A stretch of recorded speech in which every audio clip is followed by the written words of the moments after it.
Ci troviamo in Corso Cavour, qui a Verona, di fronte alla sede della Banca d'Italia, dove oggi viene presentato il report annuale Economie regionali, i macrodati principali della nostra regione, a partire dai rapporti tra imprese e territorio, fino a un capitolo dedicato alla situazione demografica. Sentiamo.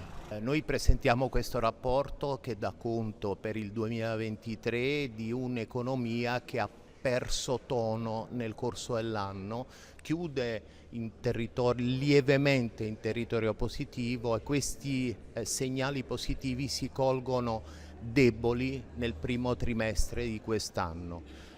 Diciamo che il PIL rimane positivo, stiamo intorno all'unità, all'1,1, in Italia è 0,8, quindi fondamentalmente notizie accettabili. I numeri riguardano innanzitutto nel 2023 una produzione industriale che cala. Il calo si è leggermente attenuato nel primo trimestre 2024, siamo circa almeno 2%. Questo è il risultato ovviamente anche di una debolezza del commercio a livello mondiale, di problematiche geopolitiche e anche di assetti economici dal punto di vista della ridefinizione delle catene globali del valore che interessano in particolar modo la nostra regione, essendo una regione prevalentemente esportatrice. A fianco a questi temi ci sono anche alcuni aspetti molto positivi, penso al turismo.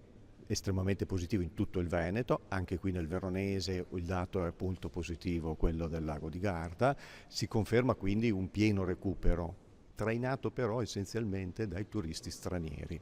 Turisti italiani l'aumento è dell'1%, molto limitato, e questo è legato sicuramente anche a una perdita di potere d'acquisto che l'inflazione ha determinato. È un po' l'eredità, diciamo, dell'inflazione, ci lascia dei tassi di interesse elevati che speriamo gradualmente discendano, ma ci lascia anche una perdita significativa di potere d'acquisto nei redditi delle famiglie, in particolar modo delle famiglie con redditi a lavoro dipendente.